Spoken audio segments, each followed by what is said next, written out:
This is not your mother's middle-aged. No longer is waking up each day, living the wash, rinse, and repeat cycle acceptable.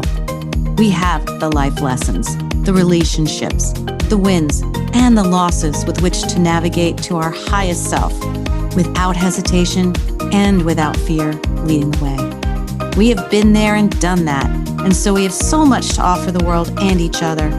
So join me on this journey, speaking to ordinary women doing extraordinary things for new insights, new ideas, new medical breakthroughs, and new life lessons. You will be inspired to find your best life here and now. My name is Wendy Charles Maguire, and this is your Second Wind podcast.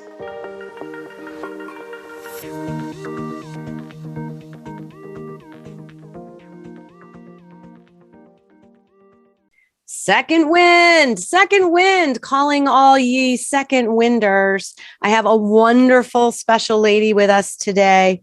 And she came to me through a mutual friend who has actually been on the podcast herself, Emily Fritchie from Sunshine Botanicals. And Emily said, I've got this wonderful lady for your podcast. She could not have been more correct, Martha Bowers. And this woman went from corporate purchasing for years and years to consulting, and then to realizing she would rather put her energy into people rather than the business. And her tagline is facilitating change in every direction. I love that. She has over 27 certifications and has conquered so many of her own life lessons and traumas, which have lended her unparalleled success in this new era, her second wind as a life coach. Welcome, Martha, to Second Wind, the podcast. Thank you, Wendy. Thank you. I got through that. It was a little tongue-tied. First recording since COVID. So hopefully my mind and my tongue will work together today. But thanks so much for joining us. And you have so many nuggets. I could talk to you forever. Every time we chat, I learn new things. You open up my mind again. You did something before we even started, which was prayed for our time together today. And I felt it in my stomach. It was so, for a lack of a better word, it was really cool. And I appreciate it. And I felt it. I felt it in my heart, felt it in my other brain, my belly. And I'm very excited to bring you to the listeners today. So you're welcome. So let's start. Let's start with your thing, the moment, that pivotal time that pushed you into where you are now in your second wind. So the thing was COVID. It started in March of last year when basically I lost my job. They took it. I work as a business consultant. The company that I was working for, that I'd been working for, and trading time and money is what I would say, for like the last 6 years, decided to pivot their business a different direction, which is entirely up to them. They have every prerogative to do so. And I had to, in a 10-minute notice, take my attitude that I was annoyed with, that they were pivoting me out of their business without even a moment's notice, and basically get my head back in the game and make that transition. Because the bottom line is that I've been working for them for 6 years. I need that recommendation of that business in order to continue to work as a business consultant. But part of what happened to me at that moment is that I really understood how the impact of COVID was going to have on people in their jobs, because many, thousands and thousands of people lost their jobs. And people lost people. Mm-hmm. People lost the opportunity to see their first grandbaby be born. They lost the opportunity to celebrate the first birthdays, or a birthday, or graduation, or a wedding that didn't happen the way that the person had always hoped for. They had their fairy tale wedding that was planned, and they either had to go to the justice of the peace and get married because they wanted to have their family now, or they had to postpone it. Mm-hmm.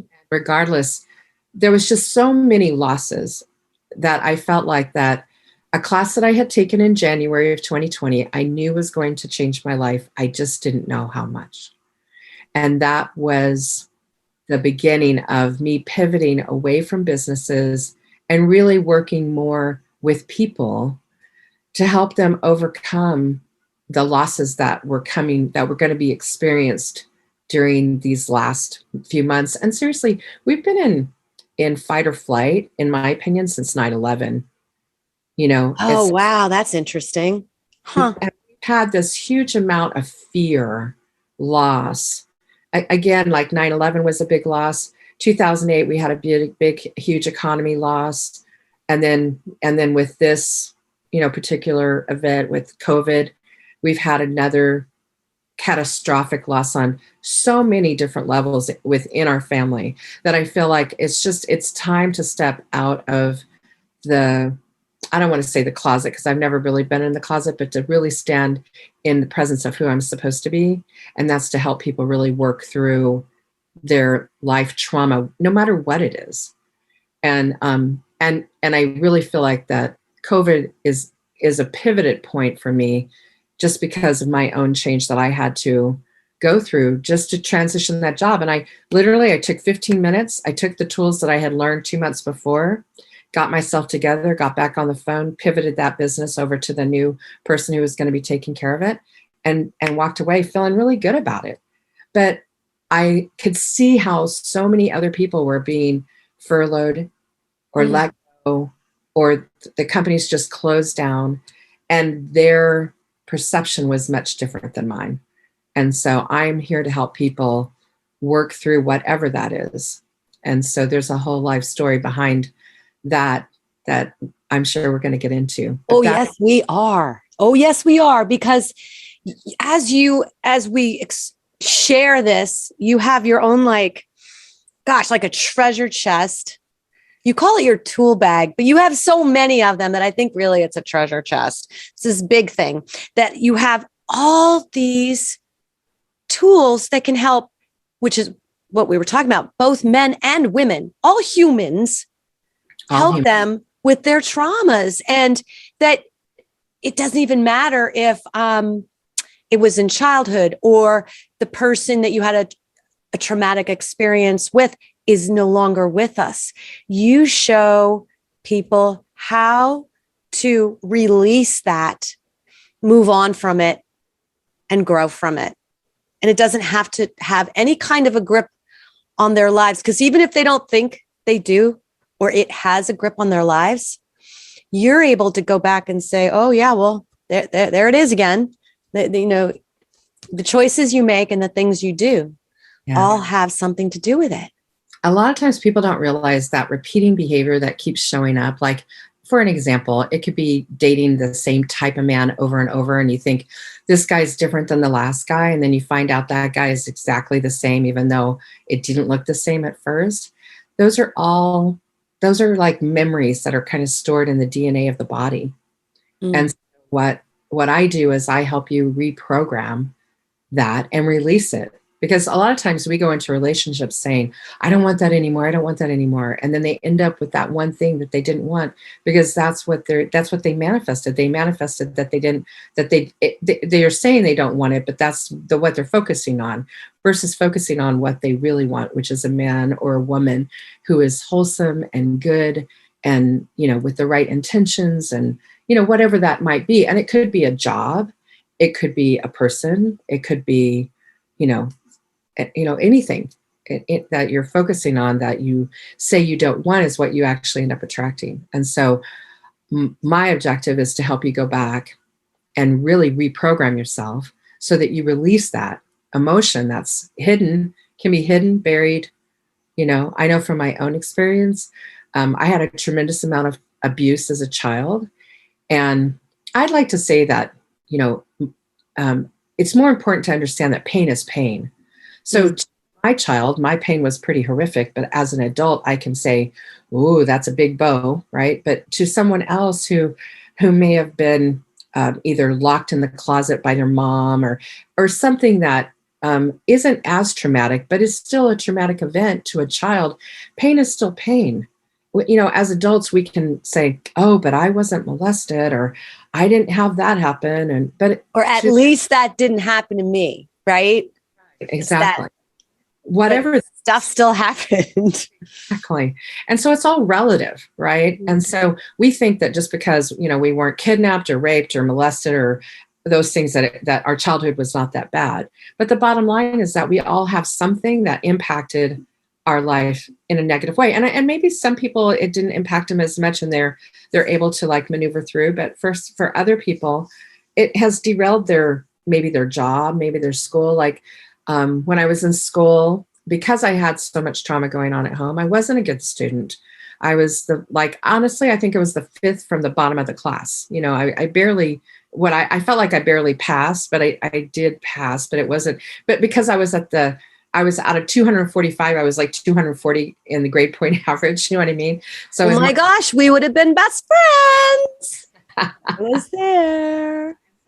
Because of that, I always felt like I was not as smart.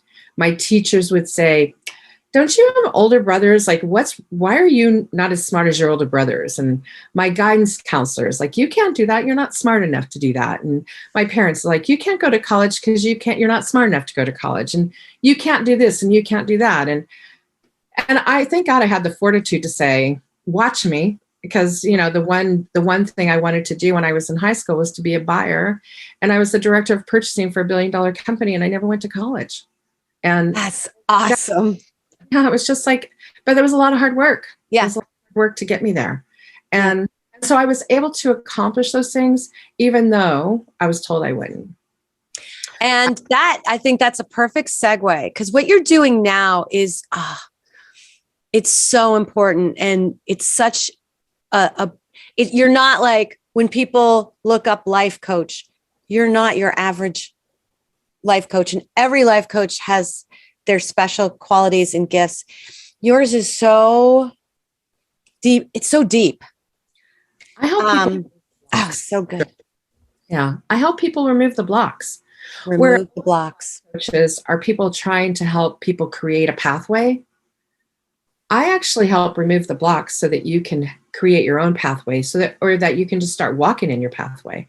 A lot of times we know what to do. We're just not able to get one foot in front of the other. And we don't always know why. Yeah. It's the should've, could've, would've. Oh, I should have sat and did the marketing plan, or I should have come up with that, or I should have sent out that email. Well, what's stopping you, right? There's something stopping you, and it's about identifying that. And then a lot of times when you really start digging, there's stuff there that you didn't even realize was holding you up. Right. And I'll tell you that my purpose for taking the class that I took, I had done a lot of therapy because I had so much trauma. I did primal therapy. I did talk therapy. I did EMDR. And the primal therapy was the worst by far. It's like reenacting rape to get you to work through that. And I feel like, why would anybody ever want to do that in their life? And actually EMDR is a little bit like that too, although it's not nearly as it's not as physical, but they still take you back through that process. The beautiful thing about what I do is we just have to deal with the feelings that you're feeling. We don't have to talk about the situation. So if you had a difficult situation, no matter what it was, I mean, I when I was working in corporate, I hit the glass ceiling. They literally told me they were never going to promote me. And I finally said, "I'm leaving. I'm done." Even though the last year I was there, I saved the company $42 million. I'm like, I'm out. Right. $42 million. And the big message was, "We're never going to promote you." And so I walked away from that saying, and so when I took this class in January, I wanted to write a book. And my goal was like, what's keeping me from writing the book? That was my whole purpose for taking the class. It wasn't that I felt like I needed to work through anything. I found my Mr. Wonderful after, I went through a divorce. And just a quick note on that, everybody in my family knew that he'd been cheating on me. So getting through that divorce took me 19 years because there was such a betrayal of my emotional of my family not being honest with me about what was going on with my ex-husband. And so there was so many things that I had to work through, and it took me 19 years to get through it. And what my objective is to help people get through whatever it is in a more succinct manner, really release it and move on. So I went to take this class to learn, because I wanted to write a book and I wanted to find out what was keeping me from writing the book. Right. Well, part of what came up was, you're not smart enough. You're this, you're that. I mean, that is some of the things that I ended up erasing, and that I kind of forgot, honestly. It was my first memory of going, you know what? My guidance counselor told me I would never be a buyer. And I was the director of purchasing for $1 billion company. That was, I mean, I had been out of that job for almost 10 years. And I was like, oh my gosh, I accomplished what I really wanted to accomplish. And it's not like I got to that job and went, wanted to blow my nose or, blow my tongue out at going, oh, neener, neener, neener. I made it. I never even made that connection. Right. And that's amazing. So I was able to pull out what I consider like threads of lie and deceit that I had kind of hung on to for all those years about why I wasn't able to write a book. Martha, the stories we tell ourselves. Right? So true. It's but they're not true. That there's somebody else's stories about us that we said, oh, okay, yeah, that sounds good. I'll buy that. I'll eat that. I'll digest that for a little while. It ends up being like our life story, ticker tape.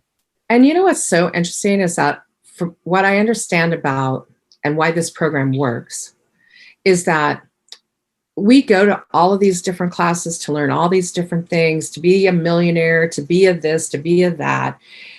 If we never release and erase that program that we accepted at whatever age we were at, in most cases, it was when we were a teenager or a child, when we go to sleep the night after that course, our unconscious minds start sorting through all the information that we absorbed that day.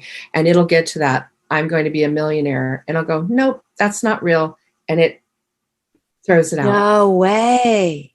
And so part of the programming that we do as part of this process of reprogramming is getting you to the point that you erase that old record and replace it with a new record. So, and you do it as part of the process so that the next day when you wake up, you still have that goal and you're still able to accomplish it. I got that. I just got a visualization when you were saying that with the DJ, with the earphones on, taking the record, the turntable and going, I had to share it. I don't know why, but I was like, yeah, erase it, scratch it right off. Right. In your music to your life. Well, Martha, oh my gosh, let's go back because you had a lot to overcome. You're one of 5. You are the baby of 4 older brothers to begin with. Correct. And tell us a little bit about growing up, Martha. Well, I was always in the shadow of them, even from the point that I had teachers, like I said, say, why aren't you as smart as your brothers?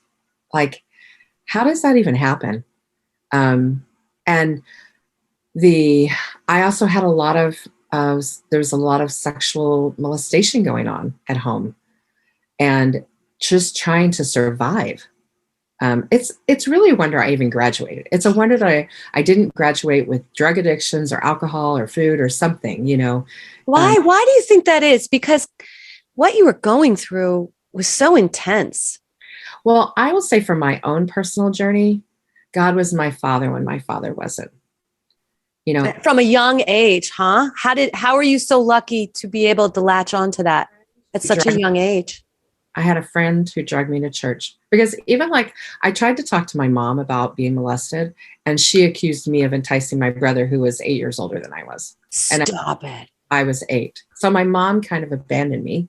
So I knew as that got worse and progressed in a different way, I couldn't go to my mom. My mom already kind of showed me that she wasn't going to be the person. Well, there was no trust there anymore. Right. And so you understand, my mom, one of 13, my mother's mother died when she was 6. My mom didn't have the tools. Mm-hmm. Look, I didn't always feel this way about it. I mean, there was a lot of time that there was a time in my life I was very angry with my mother. And so I've learned how to forgive her for being less than human and as a mother, and not having the tools that she needed to be the mom that I needed her to be and to protect me. My mom didn't know how to protect me. Right. And after our initial conversation, I hadn't started to write the book.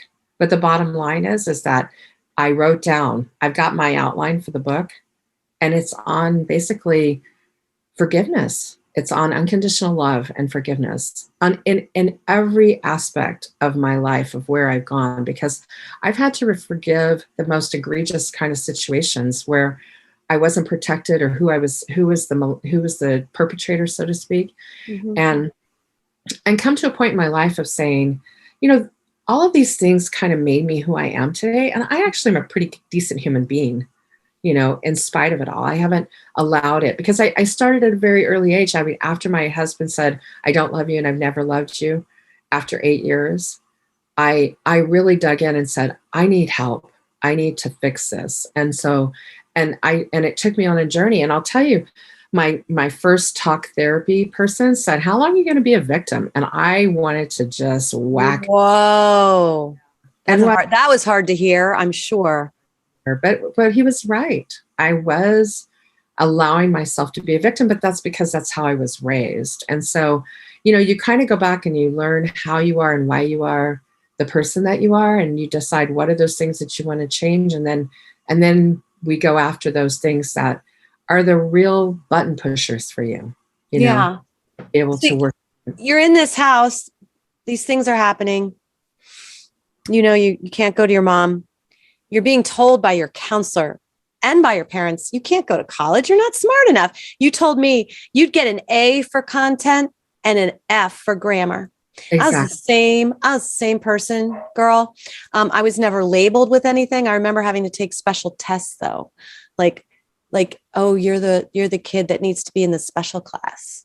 Yeah. I remember all that. And I think that does have an impact on how you move forward through things. Who am I to think that I could carry on a conversation, that kind of thing. How did you manage? Because now you're gonna graduate from high school, and what happens next? Like, where do you take this person who's been told her whole life she's not smart? What do you do with that? I just knew that A plus B didn't equal C. I knew I was smart. I didn't learn the same way everybody else did it. And when I got that first paper, that was my first college class. And the instructor laid the paper on my desk and he said, I want to see you after class. And when I turned it over, I got an A in content and an F in grammar. And I was devastated, but I had thank goodness for that instructor, because he taught me what I needed to do to get an A the next time, Right. So he saw your potential. Yes. I had a very good mentor, and I've had very good mentors all the way through my life that I depended on, or that pulled me alongside and said, let's talk about how you should handle this, and talk about strategy, and so I had a lot of mentors in my life who were very supportive. And to me, that was by the grace of God. I mean, that was by somebody larger than I am, whether you believe in God or you believe in a higher power or you believe in a universe that supports you, whatever your belief is. I believe that you're met where you're at, and he provided me with tools to get me through. And so, my instructor when I was in college said, be sure and read your papers out loud, because he said, you don't even need to take a dyslexia test. I can tell you right now, you're dyslexic. Interesting. Mm-hmm. And no one caught that in school. They didn't mention that kind of stuff in school. I mean, I remember my first grade teacher calling me said because I couldn't pronounce the word said. It's like I was struggling with those types of things even at that point in my life. And thank goodness that didn't leave a long impact on me. But I remember that sitting in a little reading group of like 10 kids, and we were all reading a paragraph in the book. And every time I came to the word said, I couldn't pronounce it. And she would have to stop and pronounce it for me. And she said, I'm going to start calling you said. Wow. And it's like, teachers don't realize how impactful that is, instead, I mean, but no one ever, even I was the editor of the newspaper in my high school year. And I felt like there was more blood on that paper and of red ink than not. But the reason why I was the editor of the newspaper was not for my grammar skills. It was because I was a hard worker. Wow. Yeah. That's so interesting. So you decided you were going to take college courses? I did that after I got divorced. Oh, so, okay. So what happened after high school? Where'd you go? What'd you do? I took a training course of, and I was in high school back then, we took typewriter and all that sort of stuff. Oh yeah. A working training program through an organization. And I got a job as a key punch operator at a bank. Okay. All right. From there, I kind of progressed through, different companies. I ended up working. I mean, I've worked in so many different jobs. I worked in the department store as a salesperson. I started doing that for fun to make some extra money for Christmas.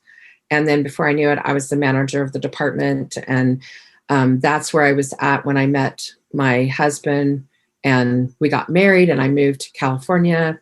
And then I ended up being a truck driver. I mean, I ended up working for a trucking company. I wrote contracts for trucking companies. I mean, seriously, I progressed through so many different iterations. And then sounds like every time there'd just be another opportunity, you're like, okay, I'll try that.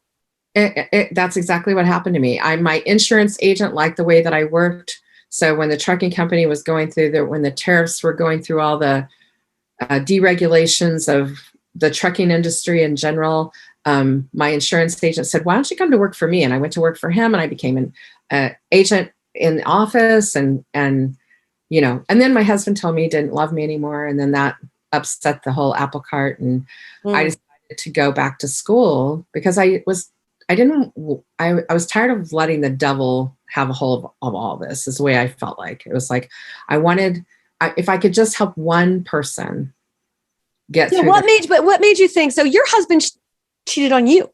You didn't. So what made you think that you needed to do the work? Because that's very insightful.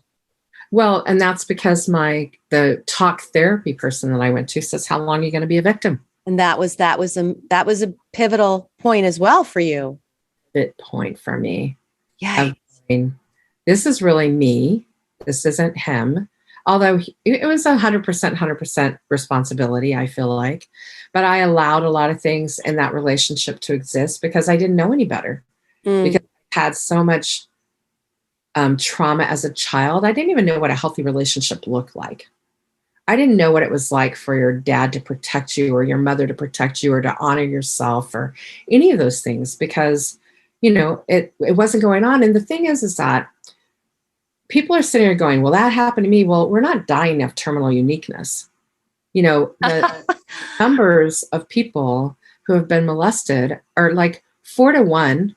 Mm-hmm. So out of every 4 women, 3 of them have been molested or raped. And for men, 2 out of every 4 men have been sexually molested or raped. Did not know that. Yeah. Interesting. And so we're not dying. I wasn't dying of terminal uniqueness. I got that message really early on, that it was very common and so prevalent. I mean, I remember saying to myself, I didn't want to have children because when I was growing up, the mantra was abused children abuse. Oh yeah. Abused children abuse. And then I realized that choosing to abuse a child is a choice, and that I was never going to make that choice. But the reality is that abused children abuse. And so, that's what my pivot point was, of saying, I'm not going to allow this to control my life anymore. I'm going to get in front of this. I'm going to go to school. I want to be a counselor. And then part of my falling away from that is the instructor, teacher, principal owner of this Christian college ended up molesting me. Oh my God. And so I ended up walking away from it going, I just can't do this. It's like, just too much. And so I ended up walking away from that education. I was about 10 credits away from graduating, but I was like, it wasn't worth it for me to try and, to try and stay there because I wanted to become a marriage family counselor. Uh-huh. I just walked away from it, went back to work. And that's when I started my corporate job and went through that whole ladder in 15 years. I spent the next 15 years in corporate. And then when I hit that glass ceiling and I was not going to be promoted, I said, I can't do this anymore. I'd rather flip hamburgers than to work for somebody who doesn't respect me. And because to me, they're not promoting me was a respect issue. There was something within them. I was working in a man's world and, I was a female and so I just said, can't do this anymore. I'd rather slap hamburgers than work like this. And I pivoted out of that and not realizing that I was going to end up starting my own company and becoming a business consultant. And I've done that since 2005 for 17 years. And you did it well. Yeah, no, I did. I've done very well. And because I have the capacity to see the big picture, facilitating change from every direction is because I'm a big picture person. I can see how those aspects of things tie back into, whether it's business related or personal related. That's where the gift really is, that I can see big picture. I can see what you're trying to accomplish and how that thread may come back through. And I'm very intuitive. And so that is always helpful too, because people, number one, they're very able to just open up and have a conversation with me, but I can kind of go, I see this, what do you think? And most of it is like, spaghetti you throw against the wall. And once, sometimes they're like, no, that doesn't really fit. But 99% of the time, they're like, wow, I never saw the relationship to that. And you were intuitive as a child, weren't you? Yes. Yes, I was from early on. Did you know that when you were a kid? I don't think I understood it as much, but it was one of those things that I had a lot of deja vu dreams. Ooh. And deja vu dreams, I'm told are a way to confirm that you're on your right path. Huh. Okay. And so it's just another way for spirit to work with you, and so, ideas come through dreams. And so there's lots of ways and for information to flow through. And if you're not, that's the reason why meditation is so important. People don't really understand that, or prayer for that matter. It's about being still and hearing and allowing that information to come through. And so if you're not good at meditation, and if you're not good at prayer or being still, a lot of times it'll come through dreams, and it'll come through different ways. And there has to come a point where, in order for us to really get to where we want to go, we do have to be still, and we do have to listen and pay attention. And everybody's had that moment where, they're like, I knew I should have done that, but I didn't, or people go, I just knew I shouldn't have gone to that party, and all my friends got busted, or, I was sitting in a meeting and I said something and I went, oh my gosh, I remember dreaming those exact words, and then being able to picture that exact moment and going, I know that came from something outside of me. Right. Or you're driving down the freeway and you get this little tap on your shoulder, and you're like, you get out of wherever you're at, and you're able to stop just in time to avoid an accident. Oh, right? yeah. Yeah. We all have those moments. Now, right. I call that a coincidence. You may call that a coincidence, but my definition of a coincidence is a miracle created by God in which he remains anonymous. Oh, because we're like, well, it's just a coincidence. Susie called me and I was just thinking about you. Like literally or how many times have you dialed your best friend and they're like, oh my God, I just picked up my phone to call you. Right. Oh yeah. All the time. That's because your spirit is in tune with what's going on. Or you drive by and Joe's garage is open and you're like, yeah, I need to stop and talk to Joe. And you're like, I don't have time. And they're like, I gotta stop in there. And you stop in there and he's like in the middle of a crisis and you were there right at the right time, that they needed you, right? Those things happen like that when we're in sync. And so I was in sync a lot. And which is why I feel like I was successful in a lot of the things that I've done, because I was paying attention to the little details, and I wasn't letting life get in the way. Yeah. You would think that, I'm sure people are wondering who are listening to this, like, wow, you had all this stuff, this not good, negative, bad stuff happening to you. And yet you still kept doing what you needed to do for you and to succeed and to keep pushing forward and paying attention to these little messages coming your way. And the fortitude to do that it's incredible. Because you think about, what if I were in that position? What would I do? Some people turn to drugs and alcohol. Some people run away. I mean, there's some people decide to get pregnant and have a baby and go start their own family to get out of that situation. I mean, there's so many scenarios. And the fact that you were like, nope, I'm going to go and I'm going to earn money and I'm going to open up the doors and walk through them. Right. Well, incredible. And I feel like God has been very impactful in that, and my message, I guess, is that if you're at a place where you're feeling like you're harboring something negative that you can't really let go of and you don't really see a way, it doesn't matter if that person is alive or not. A lot of times I hear people say, I'll never be able to forgive them for many different reasons. And I've had to forgive the most egregious things that can happen to someone, and I'm not the only one that's done that. Mm-hmm. If you're struggling with letting go and struggling with being, or struggling with breaking through that ceiling, or being able to do this one thing that you've never been able to do that you really want to do, the programs that I work with will help you, because it'll help you identify the emotion that's tied to you. Because what happens is that the emotion gets stuck in our DNA. And so every time we take that class and we're going to conquer the world, and we're going to come back and conquer the world. And we come out of that with the same frustration of not being able to conquer the world because we're not smart enough, or we're not enough, or whatever, whatever that word is. You're not whatever. You're not a male, you're not a female, you're not a whatever. I mean, whatever that message is like, you can change that.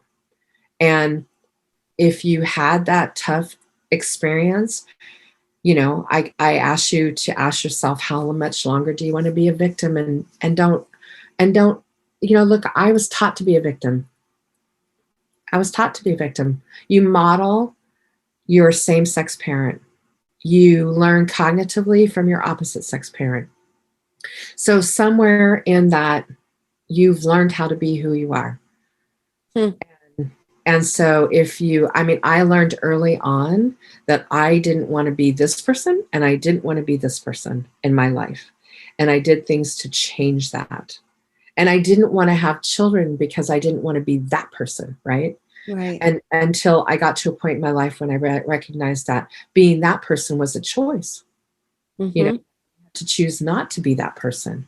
And so there was just so many different aspects to where I was being led and directed, and it was like, I feel like I was going through this channel of, nope, don't go this way, don't go that way, and I came out. But if you didn't, my encouragement to say to you is that you don't have to stay where you are. It's not too late. It's never too late. Yeah. Let's talk about that. Do you have, is there, and we hadn't talked about this, sorry, I'm springing this on you, but is there an example of someone that came to you and it was a situation where you were able to help them, and you were able to go through your treasure chest of tools and use those and see really amazing results, that you were like, yes, I am doing what I'm supposed to be doing. I am in my second wind. I am living with purpose and meaning, and this is where I'm supposed to be. Do you have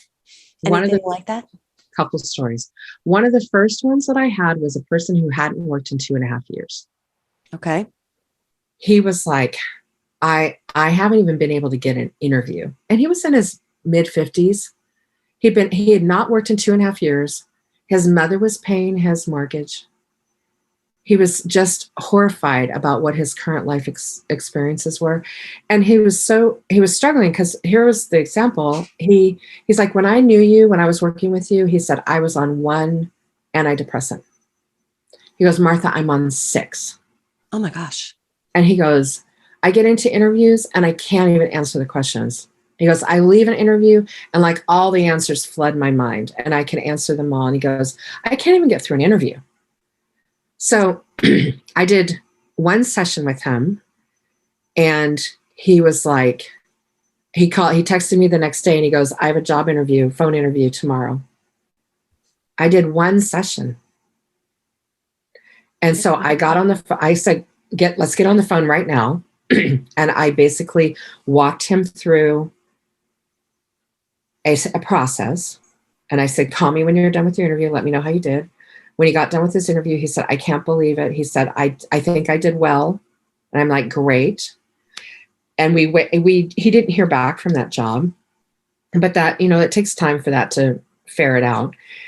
So the next day we did another session. After the second session, it was our third session, and I called him and he said, you're not going to believe it.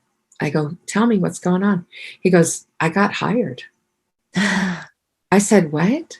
He goes, yeah. He goes, I had somebody call me and they said they wanted to hire me. And I said, okay, so when do I need to interview? And he said, no. He said, you don't understand. He goes, we don't need you to interview. We're hiring you based on your resume. Wow. Jaw drop, right? Yeah. Gets hired without even being interviewed. And so that was like one of my first clients that I helped. One of the more impactful ones that I've helped, there's 2 others that I'll share with you. More recently, a woman lost 2 of her daughters last year to death, and her husband in January. And she was destroyed, really. I mean, like wouldn't be. Oh my gosh. Both of her daughters, her husband, and she had to move. She had to start her life. Like, she's like, my family is completely gone. And in about 5 sessions, she was able to get past and not completely over the grief. I mean, you never forget the situation. You never forget, but she was over the wanting to die. I just want to die, and she said, I saved her life, because her entire family, her entire life just kind of imploded. And she had to move. She couldn't stay in the house that she was living in. She closed her business because of COVID. She didn't, all of these different things were going on. And she was self-employed. And so if you can imagine losing your husband, your 2 children, your job, your home, everything, having to sell almost everything you have to be able to move into someplace else, I can't even imagine the loss that she was going through. Now, I've had my own loss. So I lost like 8 people in 11 months, 2 different times. And so I have a full understanding of grief in ways that people should never have to experience it, but not my children, my husband, my house, my job, all within a year. Never. And her dad just passed away like a month ago.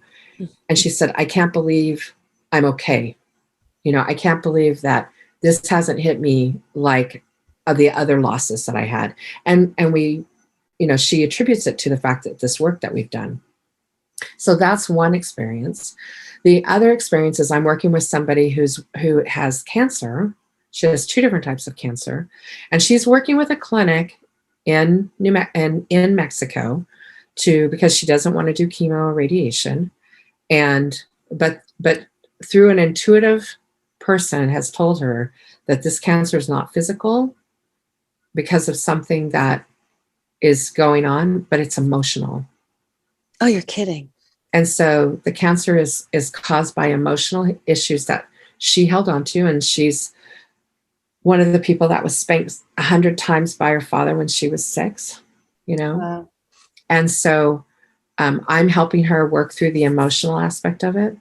And she's got the other person who's working through, that she's working with the clinic, that's working through the food and the nutrition, and they're medical doctors, so they're working on her from a medical perspective, but just not with the same type of therapies that we have here in the United States. And her cancer is clear. Now Wow. she still has to do therapy work because you have to go through this, a prolonged period, but literally she just got her CAT scan and her cancer is completely gone, but now she has to do maintenance before she can like go, I don't need to do anything else. But she basically doesn't have to go back for any further treatment process for 6 more months. She just has to go through this regimen that she's going through. And that's a case in point for another guest I had on, Julia Spilano, who was talking about, she became an energy healer after being a nurse and taking many, many courses and certifications. And she's like, we swallow our emotions and they make us sick. Yeah. They're at the first step of disease is dis-ease. It's emotional dis-ease. And it typically starts in our gut, and it creates a lack of proper digestion of our system. And look, everybody can relate to this. When you fell as a child off your bike, what's the first thing your mom did?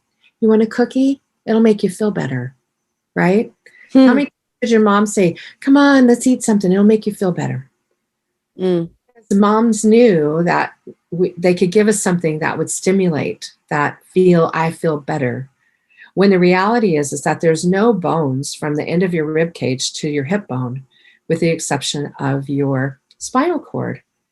And that core is where we hold our pain, whether it's a broken heart, a broken dream, a loss, whether it was a loss of a job, a loss of something important to you. We hold that loss in our core.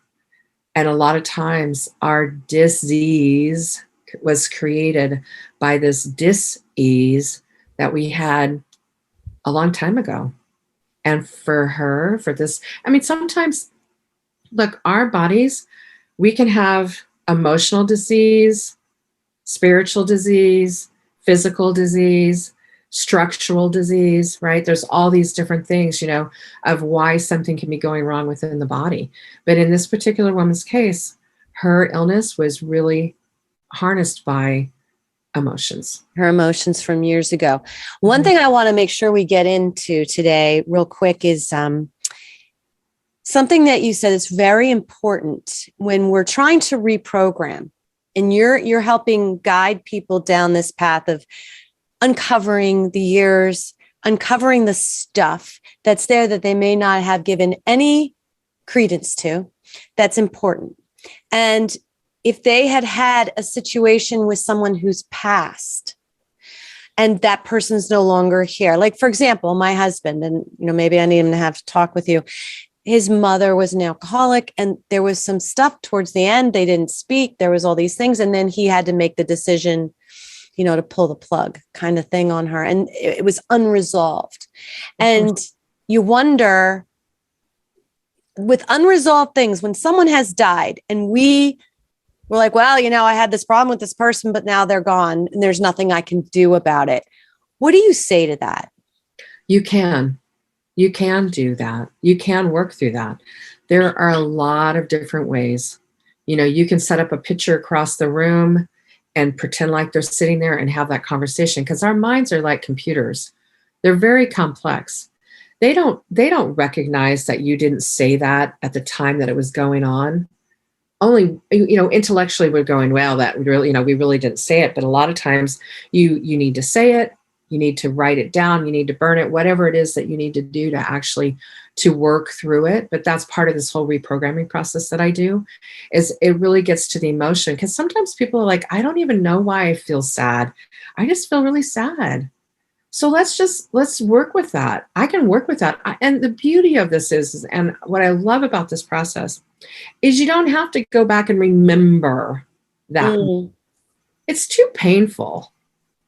Just let's deal with the emotions that are trapped that you'd like to move past, whether it's depression, whether it's, whatever it is. And, Kaiser did a study, and it's actually still going on, that things that happen and that get trapped in our system like that, it ends up with being depression or a dissociation of stuff. It's like, and nobody even talks about that. All they want to do, and look, I'm not against medical doctors at all, but all we want to do is treat the symptom. We don't ever want to go back to the root cause of what happened. Can you relate? What happened to you? What happened to you? And you know what? Sometimes we can't remember, which is why working with somebody who's an intuitive, I can tie things back to. I can sometimes feel like where that might have begun at, and to be able to help. And look, I will say this, sometimes people's sessions are like 3. You need like 3 sessions to get through. Sometimes people's sessions are much longer, especially when you're dealing with somebody who has like cancer. It's not going to be 3 sessions, and it might be, but it's probably not going to be, because that's something that's deep into the cell. Wow. It's deep into the cell of the memory of the body, right? These things that she's going through now are from when she was 6 years old, right? Wow. So it's better. And this is one of the reasons why this was my pivot. I want to get people I don't want them to have to wait 19 years to find their happily ever after. I want people to go, let's take a year or 2 and get through the loss, or not even a year or 2, but whatever that time period is that needs to be for you. And then let's move on to the next expression of what your life is meant to be. So Is that what you're doing now? Are you in your happily ever after? I am definitely my happily ever after. What does that look like? Well, it's about helping people. It's about helping people be who they want to be, watching them get to become and to work through. I remember talking to one of my clients that I worked with, and I actually only did 1 session with this gal. Her and her sister were at odds because in 2008, when she was supposed to be going to college, she didn't get to go to college because the economy had gone to heck. The parents couldn't afford to send her to nursing school, which is what she really wanted to do. So she had to go get a job. Mm-hmm. Life took her the way it took her, and she's got kids and this and that. And then her sister, who graduated 4 or 5 years later, there was money there to send her to college, and she got to go be the nurse. So there's like all this emotional friction between the 2 of them, right? And I was actually able to help her clear, and this is the one thing that we haven't talked about, which I think is super important, is that when you clear your emotional angst, it clears it for the other person because we're connected. And so, oh, no way. She wanted to have, her sister was going to come visit, and she wanted to have a good time. She said, I don't want to feel this way anymore. I don't want my sister to feel like she's smarter than I am or is better than I am or whatever. She just got the opportunity and I didn't. Yeah. I just want to have a good time. And they got to have their holiday together because this was after COVID had come back together. And they were actually able to get together as a family, and they got to have a good time. And you do this without talking to the other? You do this without talking to the other person. Yeah. That's amazing. And that's why it works for someone who's passed as well. Exactly. Yep. Because you're fixing the person, and they no longer need all the attachments of all the stuff. Right. Think about it this way. You're fixing it for your children's children, right? Because when you fix it for yourself, you're releasing it out of your DNA, which is releasing it out of your children's DNA. And it's going to release it out of their children's DNA. That's why it talks about carrying the sins of the father, so to speak. I mean, it's like this repetitive thing. It's because it's in our DNA strand. So if you fix it for yourself, you fix it for the other person. And this was another amazing situation where a woman was frustrated with her son because he wasn't doing his homework. And I said, well, let's clear that. And she's like, what? I go, yeah. I go, let's clear. What's your issue with your child not doing his homework? And she would just went on a little rampage. Went through the whole thing. And I'm like, okay, are you ready to let go of that? Yeah, let it go. And I'm like, we worked through the whole process. And then when he came home from school that day, he went right up to his room and did his homework. She's never had another problem with it. Stop it. Straight up serious. Oh my gosh. I probably needed to do that many years ago. We all did. Yeah. Martha, how can somebody who is so interested in your techniques and what you offer, how can they find you? So my website is marthabowers.com, and that's RTHABOWERS.com. And on there, you can sign up for a session. You can sign up for if you want to do an exploratory investigation, like how I might work with you, or you can text me on my cell phone at 714-470-3541. And I'm be happy to help you out. You are definitely doing what you need to be doing, and the love, and I hope the listeners can feel it, like I can see it, because we're on Zoom. I can see you, and you just emulate this peaceful love and energy. You just do. I mean, I feel it. I'm like, okay, well, I'm going to have my husband talk to you, because who knows if this thing with his mom is holding him back. And maybe that's one of the reasons he becomes an angry elf sometimes. We all why are you such an angry elf today? Why? So ask ourselves in those moments, like when you have those like outrageous moments where you're like, why did I do that? Right. Mm-hmm. Have those moments. This is the perfect program for you. Perfect program. What is the program actually? Do you have a name for the program? It's called the seven steps to reprogramming yourself. It was developed by Arno Garan, and he's actually changing the name to the Garan technique.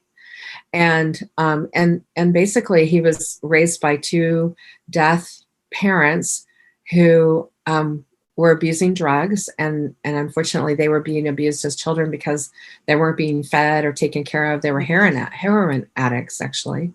And he actually developed this program because he was dying. And like I said, when I saw the video, and if you go to my website, there's an audio video YouTube there from him where he talks about his program and some of the people who have had these amazing life changing moments. When you have pain that's in your body and you don't know why, and the doctors can't find anything. The gentleman who had lost his job, he had shoulder pain that he could not, it just showed up, and literally that was the way I won him over, because I got rid of his shoulder pain in one session. And he's like, are you kidding me? Like, what did you just do? And I go, I didn't do anything. And it's like, and that's because his body was masking the pain. And it was his emotion of not being able to get a job. Our bodies are incredible. We just don't even give them the power that they hold. We don't recognize it, or we're not willing to. We don't think that's really the case, right? We're not educated.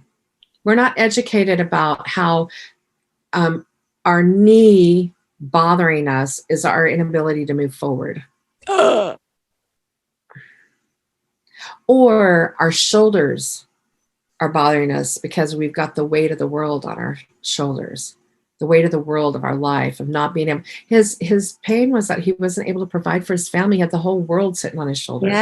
Yeah, for sure he did. Yeah, when you talk about it like that, it makes perfect sense, right? But it's that as we spin in the forever, just keep doing and feeling and doing and feeling and doing and feeling and not really knowing why. And every now and then going, oh, I wish that didn't feel like that. Or, oh. And it's not until you stop that hamster wheel, right, and do the work. Well, and like I said, we treat, and in the United States and a lot of countries, we do treatments based on symptoms, not cause. Let me give you a pill for that. Yeah. I got a Because prescription. we want immediate gratification. Look, part of it's our own problem. We want it now. I want a pill so I don't have to feel this anymore, right? And it doesn't matter that the pill is masking the pain and I'm still going through a degeneration process, which, by the way, I'm going to have my shoulder replaced if I don't do something about it, right? Right. Like that still happens whether you feel it or not. Exactly. So all they're doing is masking the pain a lot of times. And so if we're willing to go, okay, I didn't do something repetitive with my shoulder. I wasn't like swinging a hammer or playing tennis or, whatever that repetitive behavior. Just all of a sudden, my arm doesn't work anymore and I've got all this pain, but I don't know why. You have to ask, what's causing that? And what is it? What is that? Instead, we're like, we just go to the doctor because that's what we're taught. We go to the doctor to find out what's wrong. And look, sometimes we need doctors. I'm not saying doctors are bad. Doctors are only taught what they're taught, and they're taught to cut and treat with medicine. And deal with trauma like you're bleeding out or you're having a heart attack. Yeah. Things like that. Yeah. So if it's an accident, I want to go to the hospital. If I break a bone, I need to go see a doctor. I need him to reset it. When it comes to healing, I need to look inside and do some of my own work and determine, where is this coming from? And get the help that you need to work through it. Right. It's almost impossible to do it by yourself. Right. Yeah, it is impossible unless you're really diligent about doing the work. Yeah. And most of us, we are quick fixers and we move on, And so if you get with a coach and you're committed to working through and being this person, getting to this person, then you'll get there. It's hard to do it by yourself unless you have a buddy, So there is a link to that program if you want to take the program, if you are a health practitioner and you want to learn how to help people, and you want to learn this process and be certified, there is a link on my website to sign up for that class. If you want to just buy the program and do the work yourself, there's a link on my website to the program, so you can do that as well. If you don't want to necessarily be certified, but you want to learn, because this is, to me, these are tools that you have in your toolbox that you can help no matter what. You can help yourself, your children, to the point that even for myself, had I not had this course and I'd have got that phone call about my job where I was being let go, basically, I was being replaced. The worst possible time to be let go, because the entire world was being let go, right? Right. That I was able to go do my process, and I said, I'll be back. I can call you back in 15 minutes and we'll do the transition. I got back on the phone 15 minutes later with no emotions, with no angst, with no, I can't believe you did this to me. I can't believe you're letting, I'm like, I've saved you guys so many times. I can't believe you're doing this to me now. I let all that go and made that transition, which is the right thing to do, you know? And so, that's, goes back to how I was able to use that program to do what I needed to do in my own life in a completely different way. And it didn't take me 19 years. It did take you 19 years, but you got to where you needed to be so that that time, I really think everything you've been through and all the lessons you've learned are why you're so good at what you do. Thank you. Yeah. And I am just so thrilled that you were willing to share your story with the listeners of Second Wind and me. And I'm just honored and blessed to, have you part of the Second Wind tribe now. And I'm just so excited to share this information. And I thank you so much for your time today, Martha. Thank you, Wendy. It's my pleasure. I just want people to be well. I want them to live in the authentic life that they want to live in. And if you're searching for what it is that you're supposed to be, this is a perfect program for you to figure it out. It's whatever it is that is blocking you. This will disclose it so that you can get onto your path and feel like I'm feeling right now, like I'm doing what I'm supposed to be doing. Yes, girl.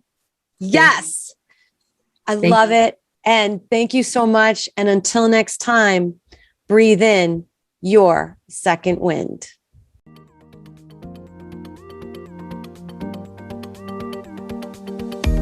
Thank you for listening today. I hope that something you heard made you smile, made you think, and made you feel. If these incredible stories empowered you, awakened you, or left you feeling inspired, make sure to share with a friend and write us a review on iTunes so we can continue to change lives through this content. Make sure you tag us while you're listening on our Facebook group, My Second Wind, or hit the link in the show notes to join the conversation. Until next time, go ahead and breathe in your second wind.